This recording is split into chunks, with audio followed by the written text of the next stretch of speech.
jama'a ni ga nawa gani horon shi ba za ta yarda ba wanga gwamnatin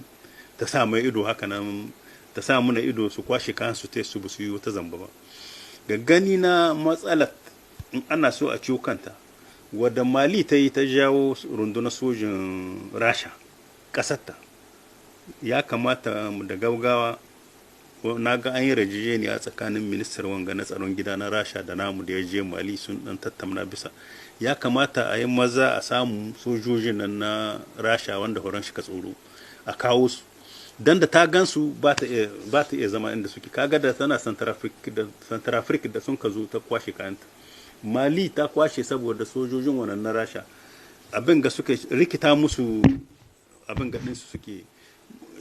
moyen de communication ɗinsu in suka rikice sai su rasa yadda za su yi don kasu yi kunya sai su nemi wata hujja can wadda ba ta da ka'ida sai su ce ai Niger ta yi haka za su kwashe yan kansu to in ba haka aka yi ba za su ta neman yaya za su yi ko sun tahi iko wanga ya gurɓace shi yasa ni ga gani na ita Niger ta ruhe ido tun da mun riga mun bata da su mun samu mun an kafa wata alliance wadda aka ce ma ta kasashen wanga na lifta ko gurma to wannan alliance kin in dai ana so ta tahi da kyawu dole kaga sai mun hiddo kuɗin mu na kasashen mu uku ba ta yi wa ka zamana da ƙasa wadda ta ce ba ta yarda da kai ba ba ta san ikon ka ba kaga dole Niger tana so ba ta so in ta shiga cikin kasashen wanga na lifta ko dole sai sun hiddo kuɗin su na kansu dole kuma sai an yi karayen wannan abu wanda aka ce ma zone monetaire a yi karayen bank central tamu wadda za ta hindu in ba haka na an kai ba kamar ma ba mu hitar da cikin horon shi tun da har yanzu ita ta ka bugo mana kuɗin mu kuɗin kuma da ta ka bugo su ba bisa ka'ida ba ne ka san in za a buga kuɗi cikin ƙasa sai an auna arziki sannan a hiddo kuɗi a ita horon shi ba haka nan na ta kai ba kuɗin mu ne can suka taya shamayar wani ƙauye ne na horon shi can aka buga kuɗin ana raba ma 'yan ta'adda ana ba su alasan watara dubaben miliyar a ba su don dai su gazana ma kasashenmu in kana tune yakin da aka yi na najeriya na basasa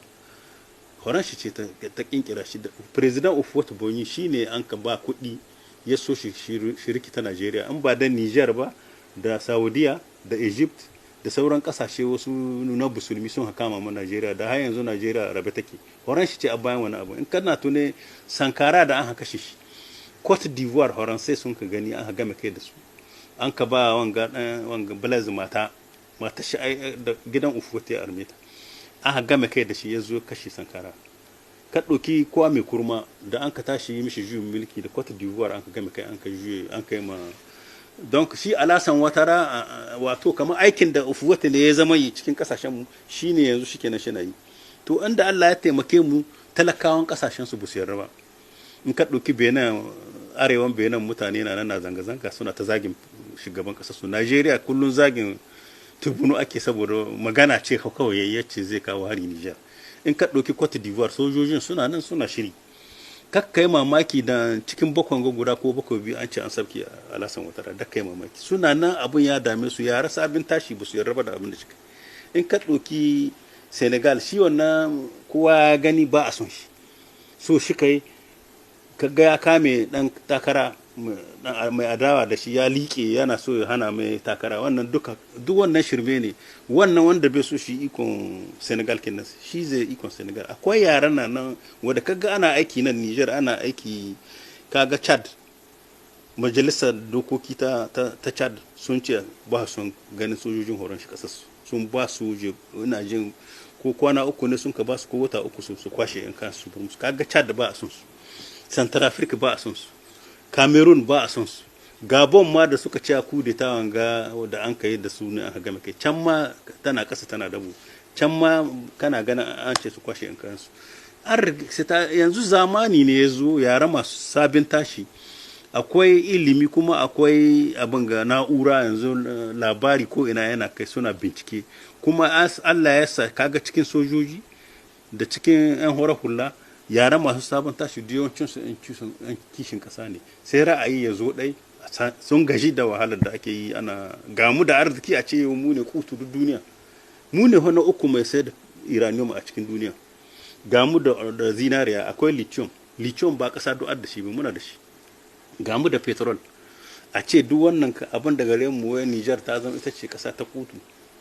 ko abinci ko biyan ma'aikata sai an taya an ciwo bashi a biya ma'aikata, ka san dai an cuci kasa wannan. To shi yasa ni nika ce su wannan sojojin namu su kama, su tashi su kama aikin su da tsaro, tunda suna da goyon mutane. In kana da goyon jama'a na kasa, Allah ma yana kare ka. Baka soji bai kamata ba shi na wani dan shakka bisa ga abin da ya sa gaba. Su waɗanga farar hula wanda an ka ɗauko su kama musu, in mutum ya ga bai iya kon mashi gwabce shi ce bai iya, da ka zo ka shiga ciki ana kokowa kana so kana yin ja da baya, wannan ba daidai bane. Ni ga nawa gani duk wanda suka yi niyya su kama musu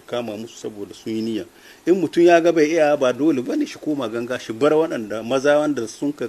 sa gaban su kubto ma Nijar hakin ta su yi aikin su. Ni ga nawa gani haka ne ya kamata su sojin su tai da aikin. Ba aikin bane ka zo ka ce ka jawo dan uwanka ko wani abokinka ko abokin ubanka, dan wani abokin ubanka ka ce ka zawo, a ba haka nan bane. A dibi a yi bincike, akwai